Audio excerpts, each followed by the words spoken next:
Very very good morning friends आज हम बात करने जा रहे हैं हिंदी भाषा का उदय। हिंदी भाषा का उदय किस प्रकार हुआ था उसको चलिए देखने का प्रयास करते हैं। सबसे प्राचीन भाषा संस्कृत है। फ्रेंड्स ये तो हम लोग सभी लोग जानते हैं कि जो सबसे प्राचीन भाषा है वह संस्कृत है। संस्कृत से धीरे धीरे हिंदी भाषा का उदय हुआ है। संस्कृत का समय 1500 ईसा पूर्व से 500 ईसा पूर्व तक माना जाता है। संस्कृत को दो भागों में बांटा गया है। फ्रेंड्स जो संस्कृत का जो बंटवारा है वह किस प्रकार किया गया है, दो भागों में, 1500 ईसा पूर्व से 500 ईसा पूर्व तक। तो चलिए शुरू करते हैं। वैदिक संस्कृत 1500 ईसा पूर्व से 1000 ईसा पूर्व तक। दूसरा क्या है, लौकिक संस्कृत 1000 ईसा पूर्व से 500 ईसा पूर्व तक। फ्रेंड्स जो हिंदी यानी कि संस्कृत का विभाजन है ये दो प्रकार से किया गया है। आर्य भारत में आकर 1500 ईसा पूर्व से के आसपास सप्त सिंधु प्रदेश जिसको पंजाब सिंध कहा जाता है में बस गए। आर्यों ने ही ऋग्वेद की रचना किया था। इस तरह से पूर्व वैदिक काल में भी केवल ऋग्वेद की रचना की गई थी। फ्रेंड्स हम देखते हैं कि जो पूर्व वैदिक काल था उसमें हम केवल ऋग्वेद की रचना पाते हैं, यानी कि 1500 ईसा पूर्व से 1000 ईसा पूर्व के मतलब मध्य तक।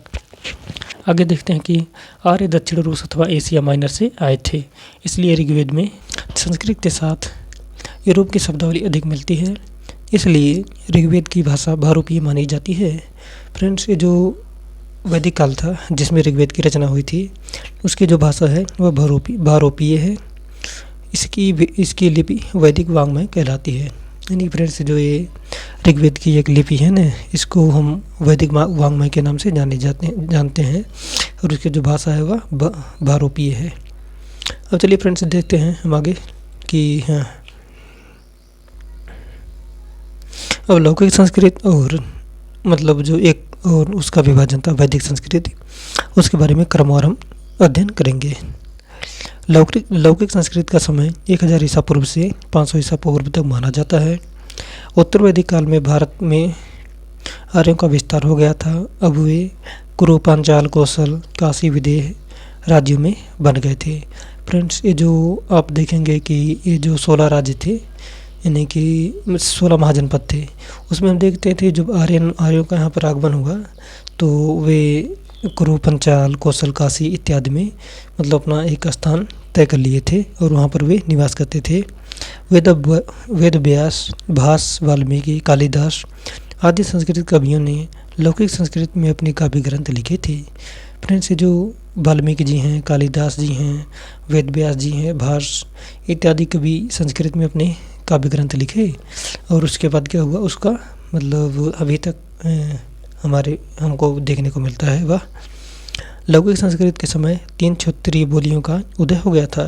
फ्रेंड्स जो लौकिक संस्कृत है ना, हम इसमें देखते हैं कि 3 क्षेत्रीय बोलियों का उदय हो गया था। वो ये कौन कौन से हैं, पश्चिमोत्तरी, मध्य देशीय एवं पूर्वी।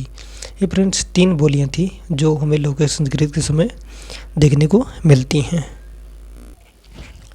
फ्रेंड्स हम देखते हैं कि संस्कृत के साथ साथ धीरे धीरे बिहार के देशज शब्द घुल मिल गए थे।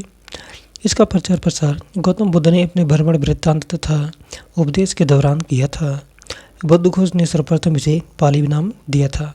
फ्रेंड्स जो बिहार के कुछ देश शब्द थे हम उसमें देखते हैं कि हाँ जब गौतम बुद्ध घूमा करते थे तो उन्होंने इस शब्द को अपने वृत्तांत में शामिल किया और एक बुद्धघोष नामक व्यक्ति थे जिन्होंने बुद्धघोष ने इसे पाली नाम दिया था।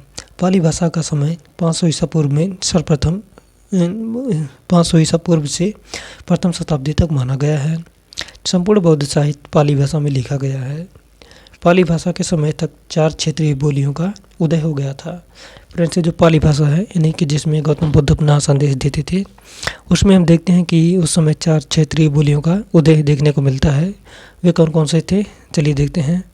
पश्चिमोत्तरीय, मध्य देशीय, पूर्वी, दक्षिणी। यानी फ्रेंड्स ये हो गया पश्चिमोत्तरीय हो गया, मध्य देशीय हो गया, पूर्वी और दक्षिणी, ये इत्यादि प्रकार के होते हैं। मतलब 4 बोलियों का उदय हुआ था। धीरे धीरे आगे प्राकृत भाषा का उदय हुआ। महावीर स्वामी प्राकृत भाषा में उपदेश देते थे। फ्रेंड्स जो महावीर स्वामी जी थे ना, ये प्राकृत भाषा में अपना उपदेश देते थे, जबकि गौतम बुद्ध जो थे वह पाली भाषा में अपना उपदेश देते थे। इसका समय प्रथम शताब्दी से 500 ईस्वी तक माना जाता है। संपूर्ण जैन साहित्य प्राकृत भाषा में लिखे गए हैं। मौर्य शासक अशोक ने अपने अभिलेखों में प्राकृत भाषा का प्रयोग करवाया था।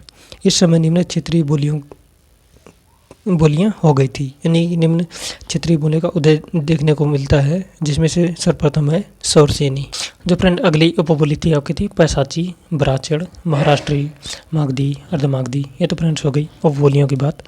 अब फ्रेंड्स हम आगे देखते हैं कि इसके पश्चात भाषा में कुछ शुद्धता आने लगी थी, इसलिए प्राकृत से अपभ्रंश भाषा का विकास हुआ। अपभ्रंश का शाब्दिक अर्थ है बिगड़ा हुआ, यानी फ्रेंड्स जो प्राकृत से ही हम जो कि महावीर स्वामी जी की भाषा थी उसके ही हम देखते हैं कि अपभ्रंश का विकास हुआ था। लेकिन अपभ्रंश का शाब्दिक अर्थ जो होता है ना वह होता है बिगड़ा हुआ।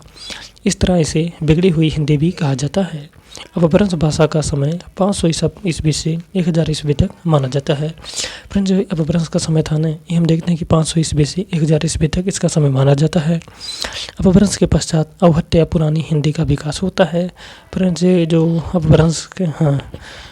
अपभ्रंश के बाद जो हम भाषा देखते हैं वो पुरानी हिंदी या अवहट्ट के नाम से जाना जाता है।